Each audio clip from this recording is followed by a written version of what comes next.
1 Tessalonicenses, capítulo 4, eu vou ler até o verso de número 8, onde as Sagradas Escrituras diz assim: Finalmente, irmãos, pedimos a vocês e os exortamos no Senhor Jesus, que assim como aprenderam de nós a maneira como devem viver e agradar a Deus, e efetivamente o estão fazendo, vocês continuem progredindo cada vez mais, porque vocês sabem quantas instruções demos a vocês da parte do Senhor Jesus.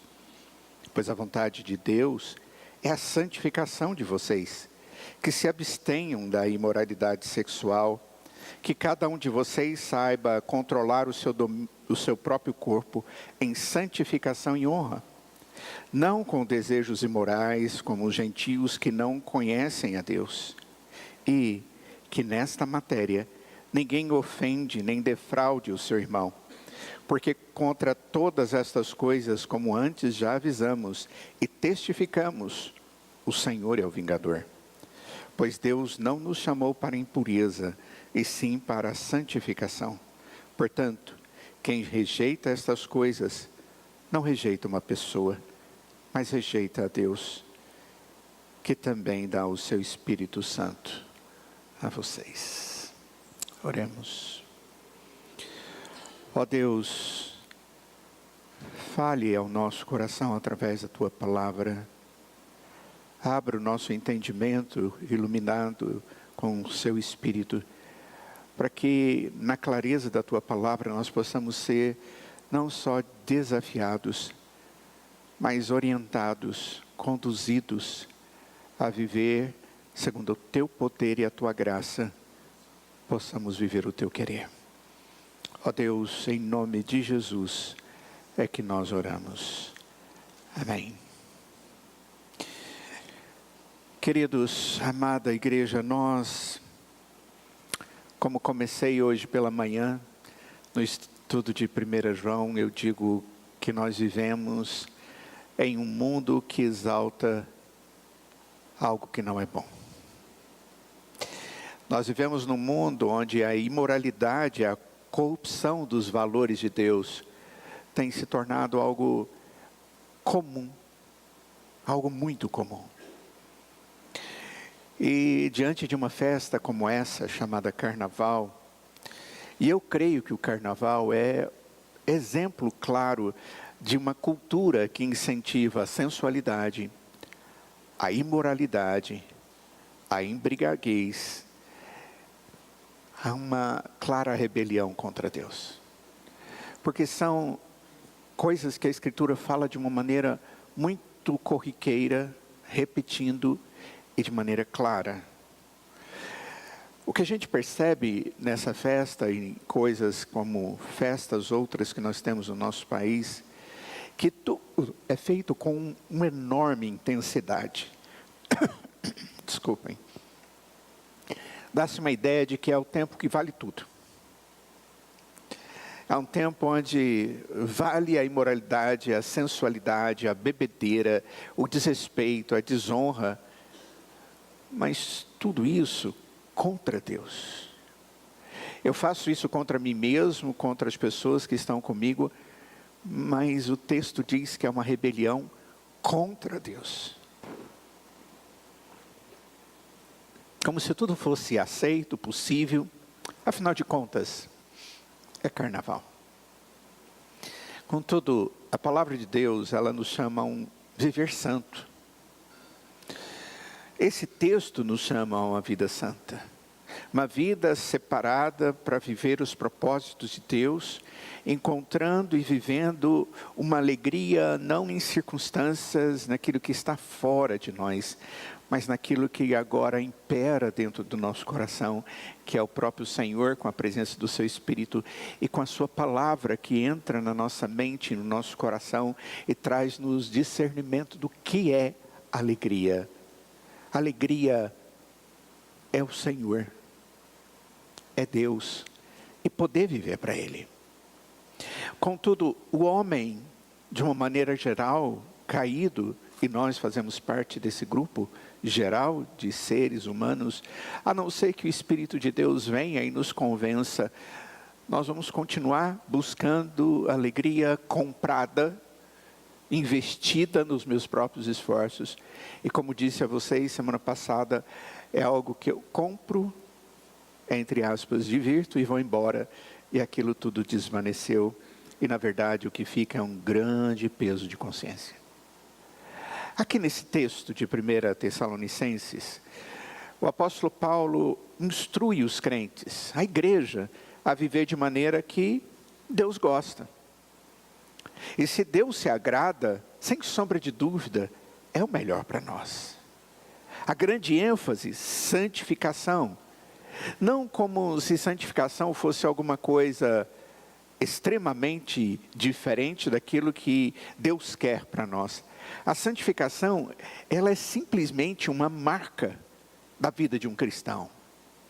Não é algo que deve acontecer de vez em quando, mas fica muito claro na palavra de Deus que é uma marca essencial na vida do cristão, em cada respiração, em cada busca de ar para a vida que ele tem. Santificação é algo que Deus vê em nós e se alegra e nos abençoa. E quando não vê, o texto diz que estamos nos rebelando contra Deus. E aí o texto diz que Deus é aquele que pune. E Ele age assim na vida dos seus filhos. A disciplina, ela é um ato de resgate. E Deus usa esse processo. O que é a santificação?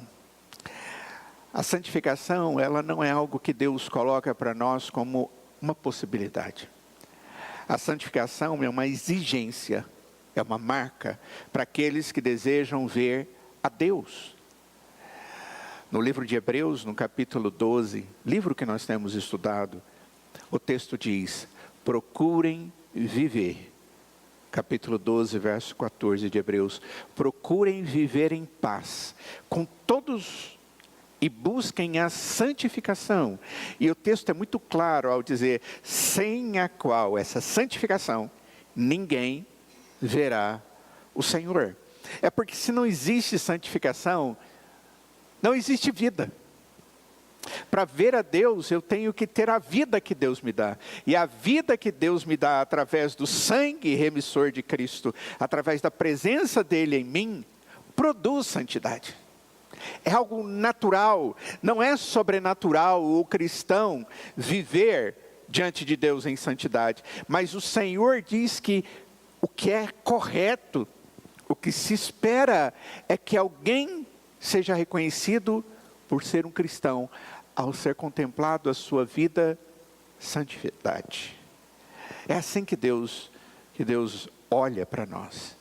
É a ideia do fruto, que quando observado, você fala da qualidade da árvore. Eu gosto muito de jabuticaba. Não sei quanto a vocês. É por isso que eu sou mineiro, goiano. Nós mineiros goianos, nós aprendemos e crescemos subindo em pé de jabuticaba, na jabuticabeira e chupando jabuticaba no pé. Né, com aqueles negocinhos todos, e nós gostamos até disso. Porque parece que é mais gostoso. Mas tem algumas jabuticabas que quando você pega e você coloca na boca, você diz: essa não foi legal. Essa está desqualificada. É interessante, ela não deixa de ser uma jabuticabeira. Mas o fruto não foi aquilo que você esperou. E aí você sobe em outro pé e você chama os outros e diz: vem para cá porque essa aqui é extremamente melhor. Mas também é jabuticabeira. É interessante, nós olhamos para a vida dos crentes e nós dizemos: essa aqui é uma vida muito mais clara da presença de Cristo nele. É uma árvore que está produzindo santificação, santidade. E eu digo, essa árvore demonstra Cristo com todos os detalhes.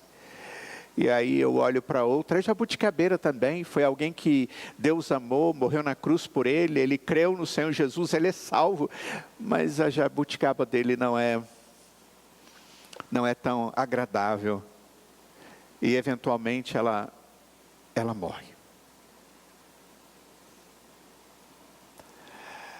Aqui o texto está nos conduzindo a pensar a respeito da santidade.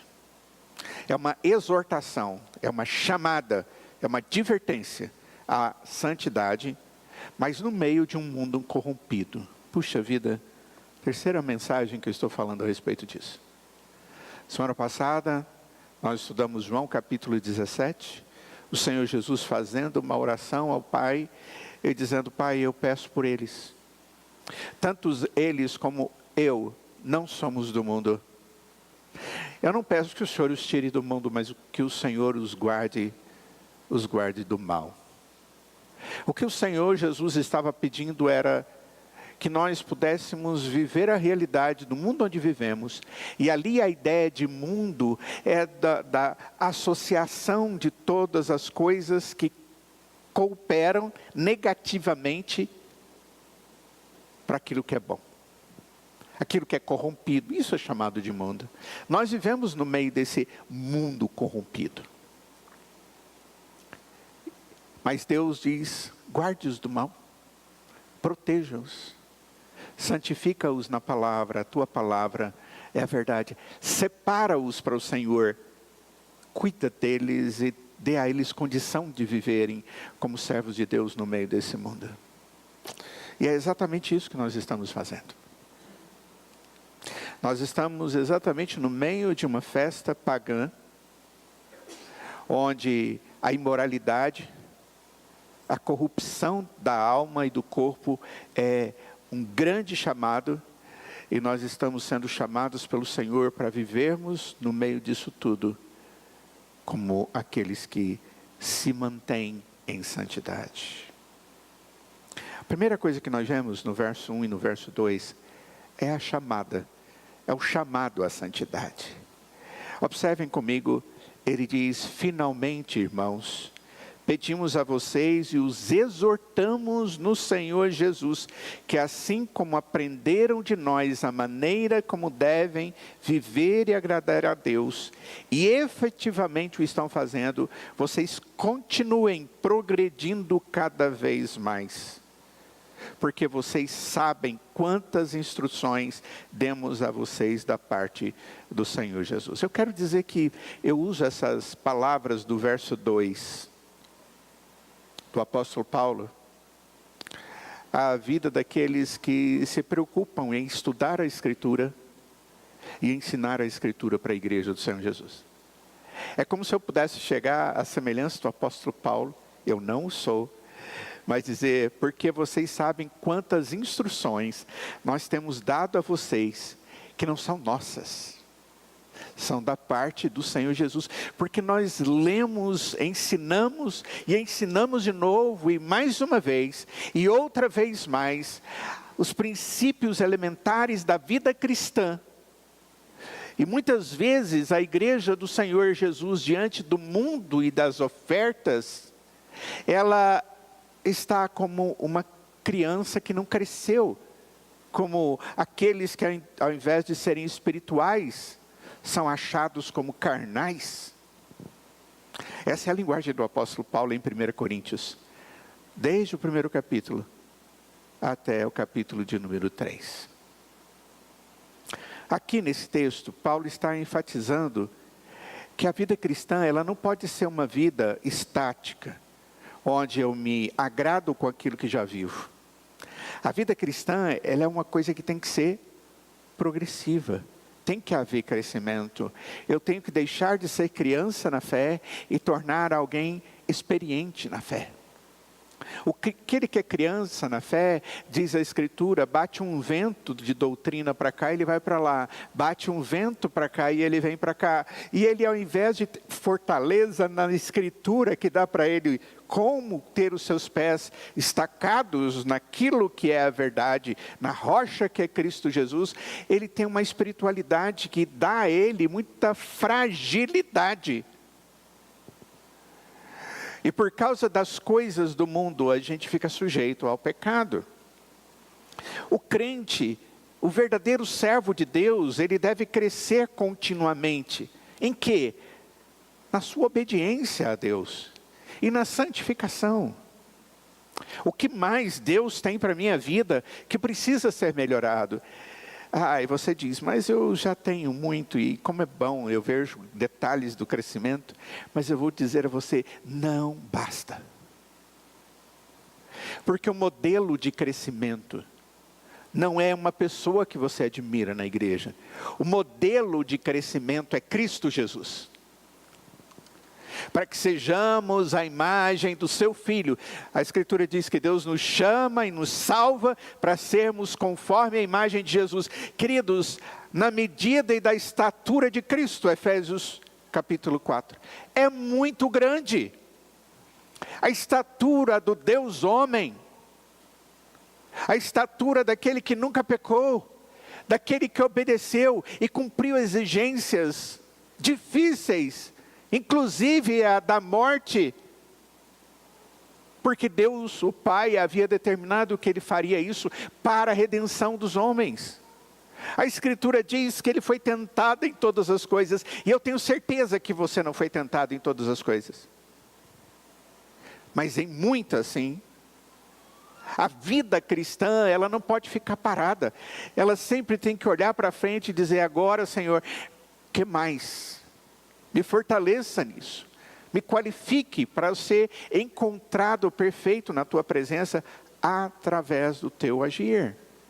Observem bem que o crente que obedece ao Senhor, que cresce continuamente na santificação, ele tem que agradar a Deus acima de tudo. É isso que diz o verso de número 1.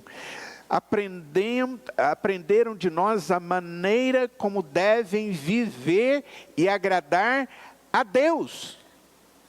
Se você tem ouvido o Evangelho, se o Espírito de Deus tem iluminado o seu coração e a sua mente para que você entenda o Evangelho que é Cristo Jesus e a sua palavra, o texto diz, é para que eu possa viver e agradar a Deus. Não é agradar a você, não é agradar o seu cônjuge, não é agradar os seus filhos, não é agradar os seus vizinhos e muito menos os crentes da igreja, é para agradar a Deus. Quem julga a nossa vida e a qualidade da nossa santidade não são homens, mas é Deus. Nós temos que temer a Deus. Nós temos que felizmente servir ao Senhor em obediência e em santidade, porque Deus se agrada disso. Ou seja, se eu não vivo assim, me esforço todos os dias na dependência do Senhor e me arrependo dos meus pecados, e eu chego diante de Deus e choro na presença dEle, e digo, Senhor, percebi que eu fui inadequado na Tua presença, tem misericórdia de mim, continua a Sua obra na minha vida, e Deus me abençoa, e eu vou continuar a viver, e provavelmente vou cair, e eu tenho que continuar chorando na presença de Deus, porque Deus se agrada disso. Deus se agrada com um cristão que cresce. E nós crescemos muitas vezes caindo também à semelhança do mundo. O mundo, ele incentiva a busca pelo prazer. Nós vivemos num mundo onde eu preciso fazer como eu gostaria de fazer, e eu esqueço que é do jeito que Deus quer. Nós, servos de Deus, nós temos que buscar glorificar a Deus em todas as áreas da nossa vida. E quando isso se torna verdade, irmãos, nós estamos no processo de santificação. O perigo de vivermos de conformidade com o mundo é muito grande. O apóstolo Paulo, escrevendo aos Romanos, no capítulo 12, verso 2, um texto bem conhecido, Paulo diz, e não vos conformeis com este mundo. E não vos conformeis com esse mundo, não tomem o molde, a aparência as curvas, as delineações ou delineamentos do mundo. De jeito nenhum. Pelo contrário, mas transformai-vos pela renovação da vossa mente. Eu lembro quando eu ouvi alguém pregando pela primeira vez nesse texto. E ele disse, olha, esse conformar é como você pegar um molde e colocar gesso dentro desse molde. E ali o gesso toma todos os espaços que tem, e quando você tira o molde, é exatamente aquilo que foi proposto. O mundo propõe uma coisa que não tem a ver nada com Deus, que é na verdade algo que Deus desagrada porque é um ato de rebelião. E quando nós deixamos o mundo sugerir e nós vamos atrás, nós estamos desonrando ao Senhor. Por isso, o autor, que é Paulo, diz que nós devemos agradar a Deus acima de tudo e devemos ficar bem atentos para não sermos alguém que se chama cristão, mas vive com aparência de gentio, de incrédulo, de inadequado e desagradável a Deus. A santificação, irmãos, aqui é um chamado que o apóstolo Paulo está trazendo. A palavra ele está dando uma exortação. Mas a santidade não é apenas uma exortação ou um chamado para mim, para você. É antes um processo contínuo de transformação, operado pelo Espírito Santo de Deus nas nossas vidas. Na medida em que Ele nos molda, não como o mundo, mas com os detalhes da aparência de Cristo Jesus. Segunda coisa que o texto nos traz, é que a vontade de Deus é a nossa santificação. Observem bem no verso 3, pois a vontade de Deus é a santificação de vocês. No verso de número 1 ele diz, façam o que agrada a Deus. No verso de número 3 ele diz, a vontade de Deus, ou o que agrada a Deus é a santidade, é a santificação de vocês. O que Deus quer não é que você seja um crente que vai na igreja de domingo a domingo, porque se eu não for eu vou estar fazendo alguma coisa errada. Isso é legalismo. É claro que eu tenho prazer em viver as realidades e oportunidades para crescer, mas eu não faço isso a ponto de perder a noção de que Deus quer que eu viva a minha vida cristã em todas as minhas atividades para o Senhor. Paulo é claro que a vontade de Deus para o cristão, ele vai deixar clara que é a santificação. Ele menciona um exemplo. Olhem para o texto, ele menciona especificamente a imoralidade sexual. A expressão aqui é porneia. Porneia. Um termo que é muito abrangente, que vai incluir ali adultério, fornicação, prostituição, pornografia e qualquer tipo de prática ilícita sexual. Ele está usando um exemplo que a Escritura sempre trata com muito cuidado. E quando está falando de pecados, fala dessa área. E eu fico pensando, por quê? É porque é uma área difícil mesmo. É uma área difícil para cada um de nós. Isso envolve sensações, sentimentos, emoções, desejos da carne. E é por isso que ele é o exemplo dado aqui. O mundo prega a liberdade, e não a liberdade qualquer, uma liberdade que não tem limites. Mas a Bíblia nos chama uma liberdade, mas uma liberdade responsável, conduzida por Cristo Jesus. Eu não estou mais necessitado do pecado para alegria, mas agora eu estou livre do pecado para poder ter a alegria em Cristo, na sua palavra, e todas as bênçãos que Ele tem para a minha vida quando eu ando com Ele. O mesmo apóstolo Paulo, quando ele fala ou escreve à igreja da Galácia, ele coloca a imoralidade sexual entre as obras da carne.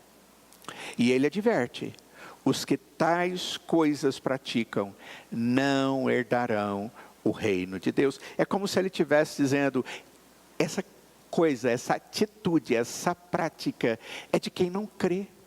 Então, se você tem essa e todas as outras práticas, que em Gálatas é chamado de obra da carne, feitos da carne, ele disse: na sua vida eu vejo só isso, a única conclusão que eu chego é que você não é de Deus. E se você não é de Deus, você não tem o reino de Deus como herança. É um entendimento rápido, objetivo. Porque quando ele fala do fruto do Espírito Santo, uma das coisas mais importantes ali é domínio próprio. É a capacidade de não ser dominado por isto. Irmãos, a imoralidade, ela destrói o indivíduo. A imoralidade, ela destrói famílias. A imoralidade destrói relacionamentos. A imoralidade traz vergonha para quem comete a imoralidade e a família daquele que comete essa imoralidade. E Deus tem que ter misericórdia de nós. Porque Deus está nos chamando não para imoralidade. Pelo contrário. Em 1 Coríntios capítulo 18, mesmo o apóstolo Paulo diz: fuja da imoralidade sexual. Outra carta, e de novo, ele fala aqui, ele fala em Romanos, ele fala aos Gálatas, ele fala aos Efésios, e ele fala aqui em 1 Tessalonicenses. É uma mensagem contínua, mostrando que a santidade tem a ver com saber possuir o próprio corpo que Deus nos dá, porque através dele nós agradamos a Deus. Quando Paulo diz em 1 Coríntios, quando ele trata a respeito da imoralidade sexual, da relação sexual ilícita, ele diz: porque eu, quando me envolvo com alguém que não é o meu cônjuge, eu me torno um com este. Eu estou me ajuntando, eu estou fazendo um acordo, eu estou fazendo aquilo que é extremamente íntimo, que desonra a Deus, e desonra o outro, e desonra a si mesmo. A santidade, irmãos, não é opcional para nós. Ela não é opcional.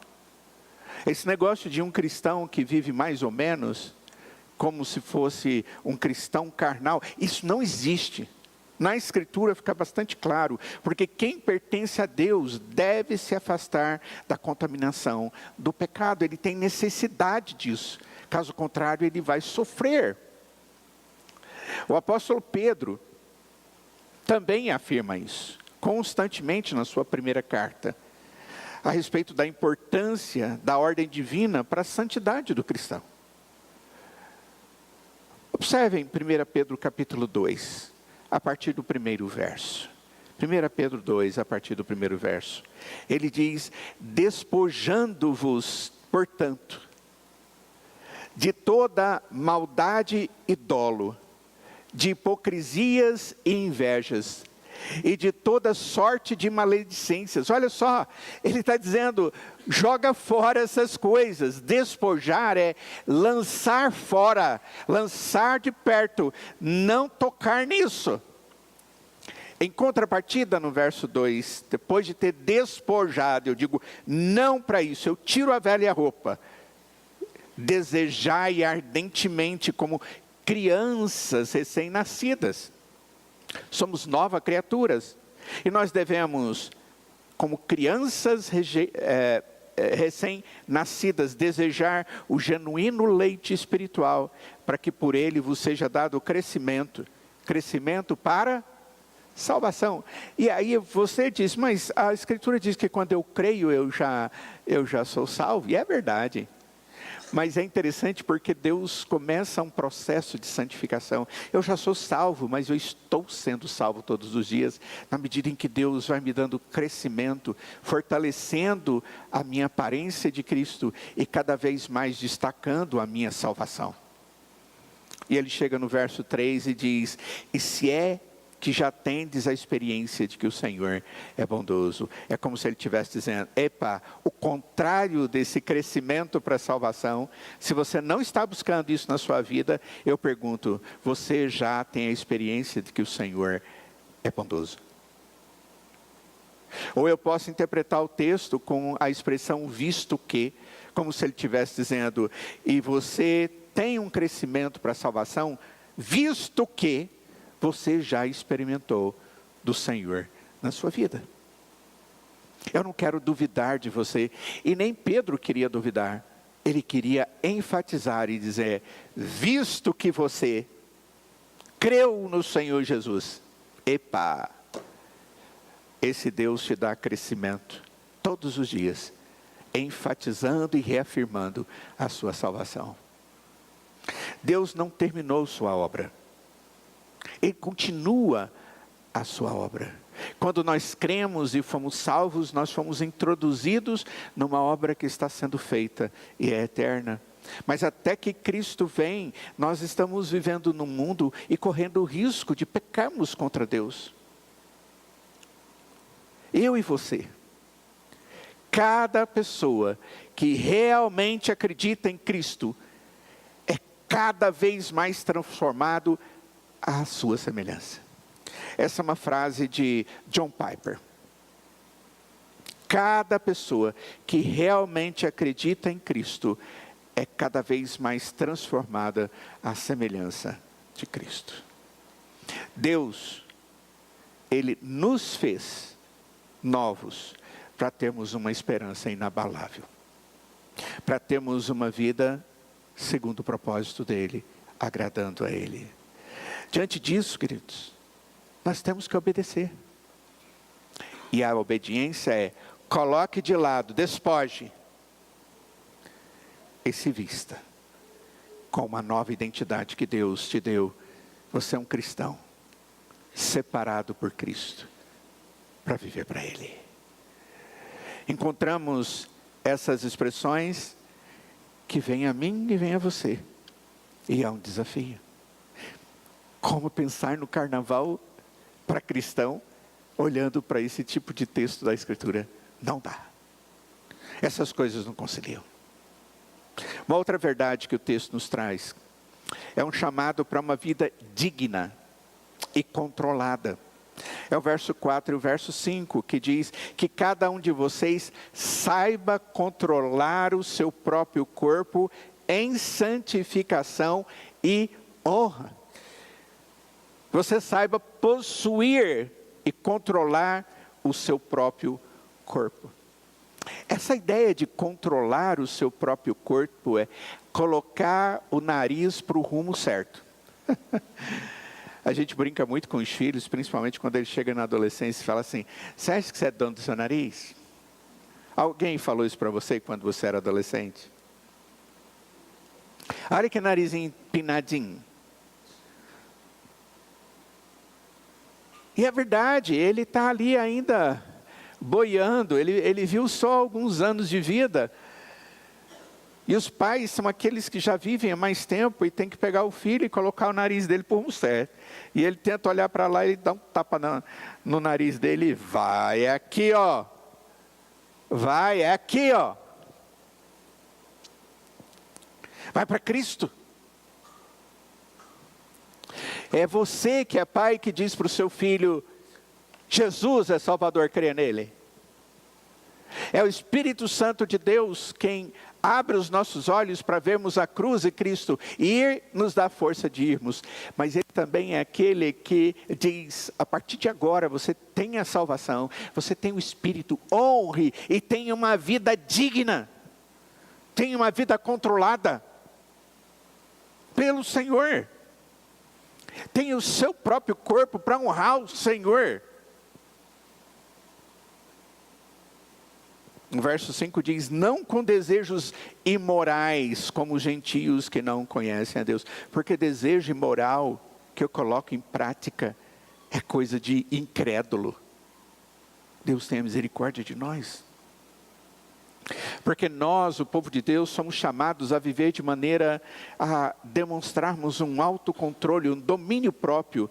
E quando isso acontece, por causa do fruto do Espírito que habita em nós, nós vamos viver em santidade, em pureza e honra. E Deus exige isso de nós. O nosso corpo, a nossa vida, não pode ser governado pelos impulsos da carne, mas deve estar sujeito ao Espírito Santo de Deus. É como se no texto lá, a expressão dá essa ideia de nós domarmos a nossa natureza. A ideia ali é de você ser meio um cavalo selvagem, que fica pulando e fica louco, querendo correr, e para, e não aceita nenhuma ordem. E a ideia ali é do Espírito vir e colocar um cabresto em nós, e Ele vai conduzir a minha vida, Ele vai me levar para o caminho certo, Ele vai me mostrar a porteira para eu andar aqui, Ele vai me levar para a água para eu beber água, Ele vai me levar para a campina para que eu possa comer. É a ideia do Salmo de número 23. O Senhor é meu pastor, nada me faltará. Ele me faz repousar nos pastos verdejantes. Ele me leva para onde tem a comida, não é qualquer comida não, é filé. O pastor que cuida da ovelha, e depois ele me leva para junto das águas de descanso, e ele refrigera a alma. Ele trata o meu corpo e trata a minha alma. Ele me guia pelas veredas de justiça, por amor do seu nome. E até mesmo se eu andar pelo vale da sombra da morte, eu não vou ter medo.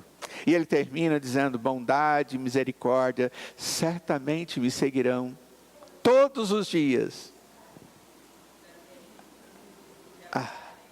E eu vou habitar na casa do Senhor para todo sempre. É assim que Deus nos dirige, queridos. Aquele texto ali é para a gente entender exatamente como que Deus cuida. E como Ele faz ter sentido a minha existência. A nossa vida precisa estar sendo governada não pelos impulsos de uma carne ou de uma natureza caída, mas por esse Espírito, esse Senhor que veio e fez a obra, Cristo na cruz, e o Pai aplica a obra de Cristo nas nossas vidas através do Espírito, e agora Ele nos conduz.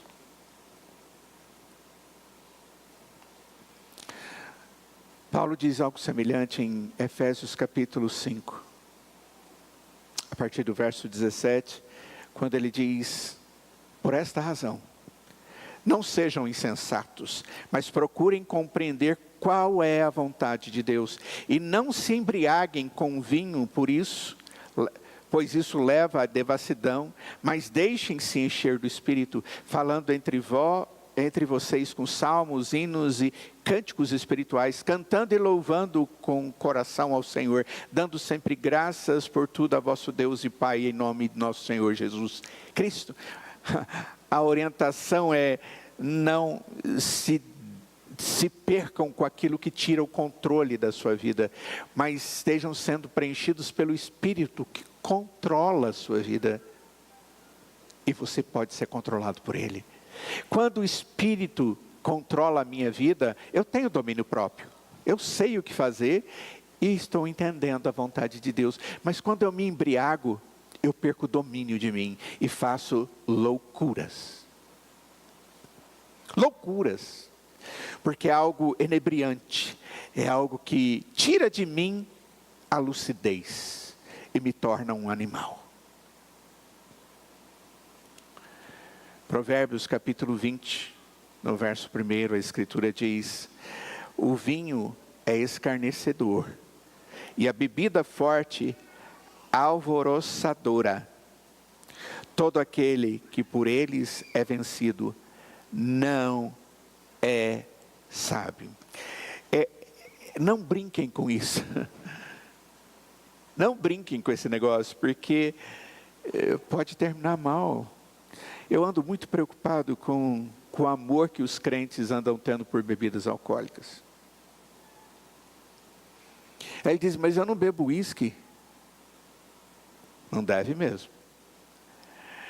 Eu não bebo cachaça, e não deve mesmo. Aí ele diz, eu não bebo rum é que fala, né? Mas não deve mesmo. Aí eu bebo só uma cervejinha, mas não deve mesmo. Mas o vinho, né? E não vai ter não deve também? Provavelmente sim. A Bíblia em momento algum trata a bebida como pecado. Ela trata o descontrole como pecado. Mas a grande problemática é que isso tem a capacidade de tirar de você o controle. E a hora que você viu, já foi. E você se tornou um animal. Não brinque com isso. Não tente a você mesmo. Cuidado. Eventos como o carnaval, eles promovem juntamente o oposto da santidade. O oposto. Exaltação do prazer carnal, bebedeira e sensualidade. Quem é o rei do carnaval? É um homem bem obeso, que não tem limites, e ele é dominado pela ansiedade da comida. É aquele indivíduo que é fanfarrão, que apesar de tudo dança e faz coisas. E é aquele indivíduo que bebe pra caramba, dando uma menção de um deus da antiguidade chamado Baco, o deus da bebida. E olha para a mulher, e a mulher é aquela toda torneada, bonita e sem roupa, emitindo convites através da sensualidade das suas danças e tudo mais. É o sexo. A deusa Afrodite. Cuidado com isso. Porque a hora que você percebe, as pessoas estão se fantasiando assim, para viver a alegria. Isso não é próprio do povo de Deus. O cristão verdadeiro, ele deve manter o autocontrole e honrar a Deus com o seu corpo. Cuidado. E aí vem a advertência. Maior delas, o texto diz no verso 6, e que nesta matéria, ninguém ofenda nem defraude o seu irmão. Porque contra todas essas coisas, como antes já avisamos e testificamos, o Senhor é o vingador. Pois Deus não nos chamou para a impureza, e sim para a santificação. Não pense você que ter um pouquinho da vivência no mundo, deixando Deus ali em stand-by, e eu vou viver certas coisinhas aqui, afinal de contas Deus é misericordioso, depois Ele me perdoa, é só eu chegar, chorar e dizer para Ele, olha, eu estou arrependido. Ele vai olhar para o seu coração, e Ele vai ver o prazer que você teve naquele pecado, e Ele vai tratar você como o vingador. É Ele. Você pensa que está escondendo de quem? Ou do quê? Você esqueceu que nosso Deus é o Deus que tudo vê e tudo sabe? Que conhece o seu coração e a sua mente, porque Ele os esquadrinha. Ele olha cada bloquinho. Deus não nos chamou para a impureza, e sim para a santificação. E olha só, cuidado, porque no ato imoral você está defraudando alguém.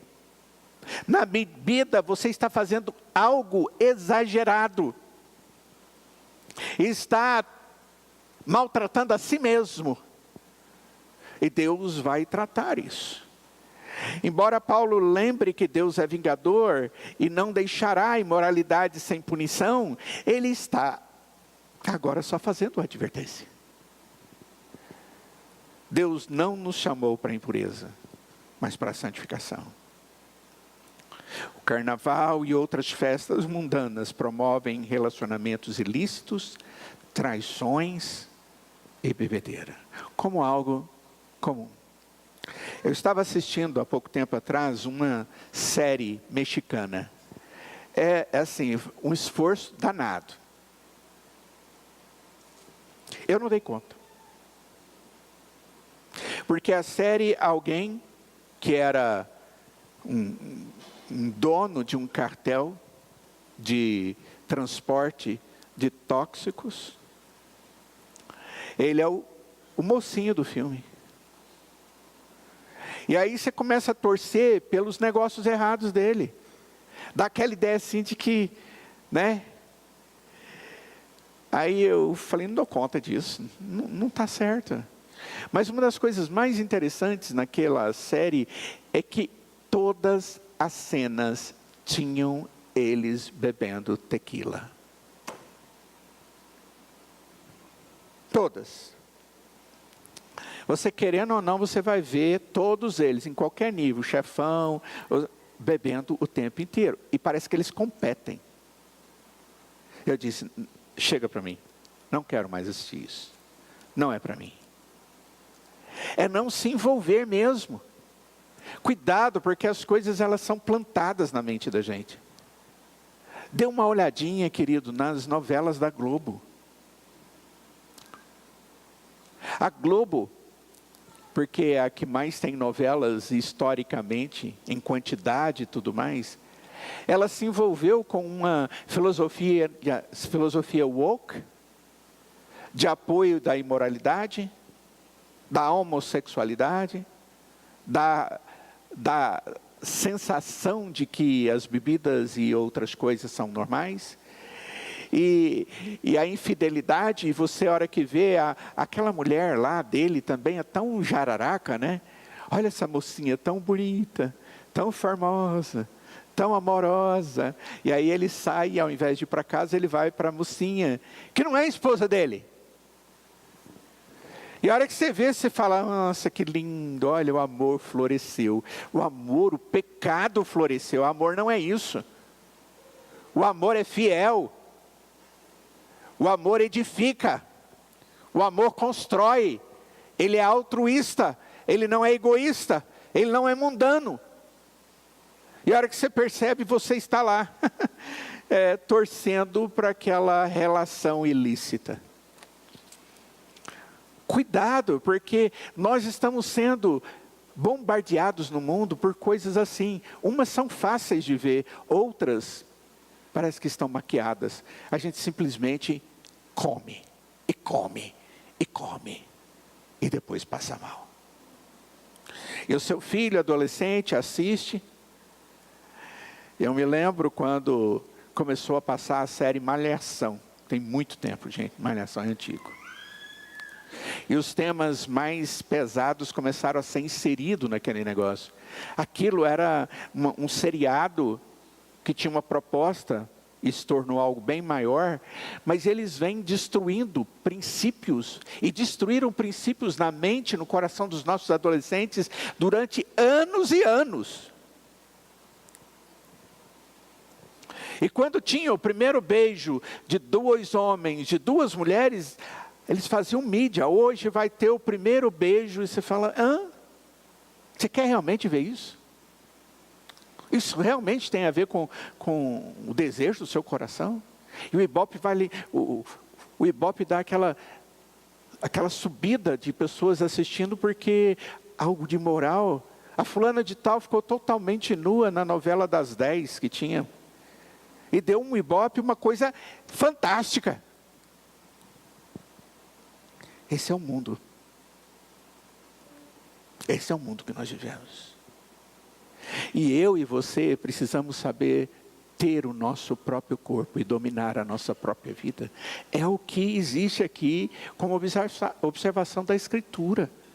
Eu creio que eu não preciso falar de forma mais clara do que eu já estou dizendo para os irmãos.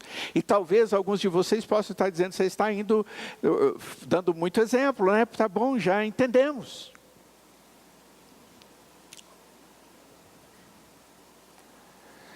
Isso tudo desagrada a Deus e traz graves consequências, porque o Senhor diz, eu sou o vingador.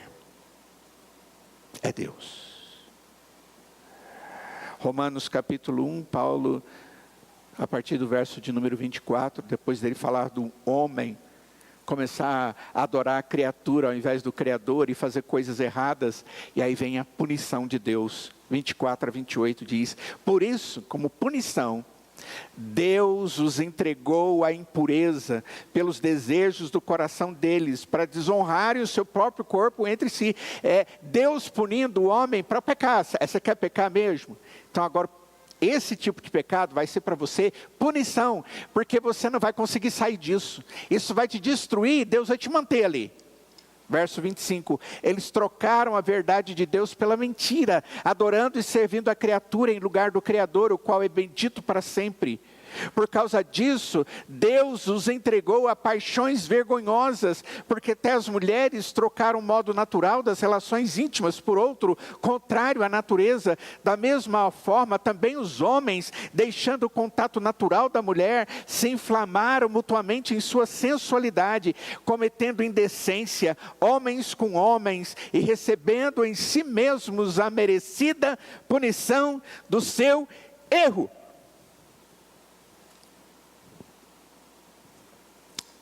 E o verso 28 termina: e por haverem desprezado o conhecimento de Deus, o próprio Deus os entregou a um modo de pensar reprovável. A mente deles foi mudada, e agora eles dizem: isso não é nada, não tem tanto problema assim. Você que é legalista, você que não está entendendo. A mente deles, eles desprezaram o que Deus colocou como certo e errado, eles geraram o outro certo e errado, e eles estão vivendo desse jeito, como se tudo fosse normal. Hoje os nossos filhos estão aprendendo coisas erradas na escola. E se você não ensinar o que é certo, para ele vai ser tudo normal. Eu me lembro que um dia, depois de uma aula, meu filho disse para mim: pai, esse pensamento do senhor é homofóbico. Falei: hã? Você está dizendo isso para mim mesmo? Tá, lá na escola eu aprendi o que é homofobia. Falei: você não aprendeu não? Porque não é isso. É ser contra o pecado e não a pessoa, filho. É diferente. Por último, o que a gente vê aqui no texto é que nós temos que ter muito cuidado, porque rejeitar a santidade cristã é rejeitar a Deus. No verso de número 4 de 1 Tessalonicenses 4, diz: portanto, quem rejeita essas coisas, não rejeita simplesmente uma pessoa, mas rejeita Deus, que também dá o seu Espírito a vocês. Cuidado. Se você acha que pecando e usando alguém para pecar com você, você está simplesmente rejeitando aquela pessoa, Deus diz: você está rejeitando a mim. É contra mim que você está pecando. É uma advertência muito forte. Você está rejeitando a santidade.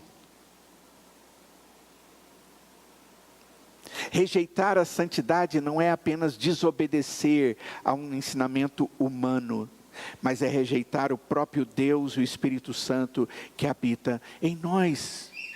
Quando eu rejeito a vida de santidade, eu estou rejeitando a Deus, o Espírito que habita em nós. Paulo, quando escreve aos Coríntios, e eu gostaria de ter tempo para analisar esse texto, quem sabe eu exponha ele mais à frente.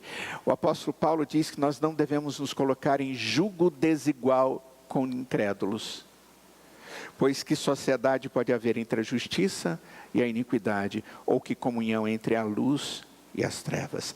Que harmonia pode haver entre Cristo e o mal, ou que união existe entre o crente e o descrente? Que ligação há entre o santuário de Deus e os ídolos?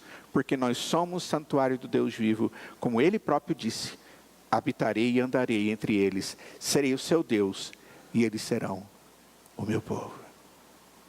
Não existe associação do cristão com aquilo que é incredulidade. Qual a conclusão disso tudo? Diante desse ensino, como que eu e você devemos viver? O que aprendemos? Nós precisamos rejeitar o pecado e buscar a santidade. Fugir da impureza, das paixões carnais e de tudo que nos afasta de Deus. Segundo, Nós temos que viver para agradar a Deus, e não o mundo, e nem a nossa natureza caída.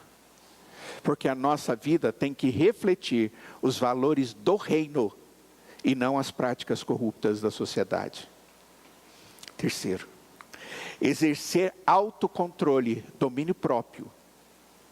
Lembrando que nós somos templo do Espírito Santo de Deus, e nós devemos cuidar do nosso corpo e manter a nossa vida pura. E por último, nós precisamos ter medo, temor de Deus, e lembrar que Ele é o justo juiz, e nenhum pecado passará despercebido diante de Deus. Não brinque com Deus. Do mesmo jeito que você disciplina o seu filho quando ele erra, para trazê-lo de novo a uma atitude correta, o Senhor também faz isso. Se você tem lutado contra o pecado, ou tem se deixado levar pelo padrão do mundo, é agora o momento de você se arrepender e buscar uma vida santa diante de Deus. Se isso tudo causou temor no seu coração e angústia, porque você se identificou com o que é errado, está na hora de você se arrepender. Está na hora de você mudar o comportamento. E lembre do texto de Hebreus: seguir a paz com todos e a santificação, sem a qual ninguém verá o Senhor. Que Deus, na sua graça e misericórdia, nos ajude a viver como verdadeiros santos em meio a um mundo corrompido. Quero convidá-lo a fechar seus olhos e quero orientá-lo a orar pela sua vida. Fale com o Senhor e compartilhe com Ele as ansiedades do seu coração por causa do pecado que ainda existe na sua vida. Caso contrário, tudo que foi dito não tem aplicação.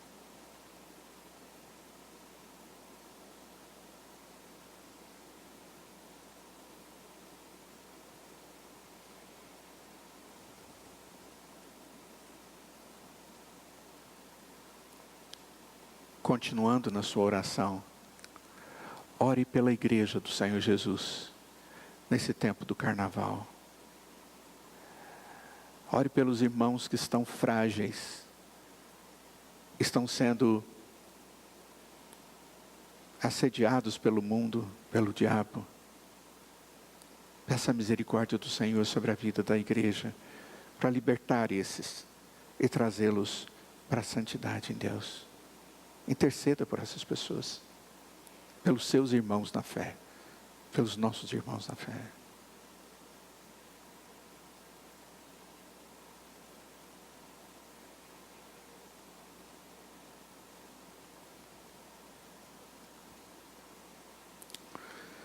Ó Senhor, nós sabemos que estamos no meio de um mundo corrompido. E nós fizemos parte durante um tempo. E nós te louvamos porque o Senhor nos trouxe para o reino do Filho do teu amor. Nós te agradecemos, ó Pai, porque somos o teu povo e somos pastoreados pelo Senhor como bom pastor que cuida das ovelhas. Ó Deus, mas pedimos a tua misericórdia porque existem tantas ovelhas e nós estamos aqui no meio delas, sendo nós, cada um de nós, uma ovelha do Senhor, do seu rebanho, que eventualmente, ó Pai, não seguimos a voz do pastor. Não olhamos para o horizonte que Ele nos leva, para a campina, para a água de descanso, para refrigério na tua presença, para proteção contra o lobo.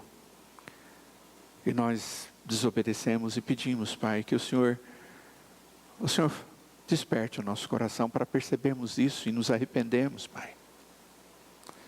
Que essa noite seja uma noite de arrependimento e de busca do Senhor, de retorno à santidade, Pai. Ó Deus, trata cada um de nós, o teu povo. Pedimos pelos irmãos que estão deixando ser levados pelo mundo, Pai. Acorda-os espiritualmente, toca nos seus corações. Traga-os de novo para o aprisco do Senhor. Tenha misericórdia, Pai. Cuida da tua igreja. Guarde a tua igreja do mal. Essa é a nossa oração, ó Pai, em nome de Jesus. E nós imploramos que o Senhor vos abençoe e vos guarde e faça resplandecer sobre vós o seu rosto e vos dê da sua paz. No amor de Deus o Pai, na graça de Jesus o Filho e na comunhão do Santo Espírito de Deus, e que seja assim hoje e para todo sempre. Amém.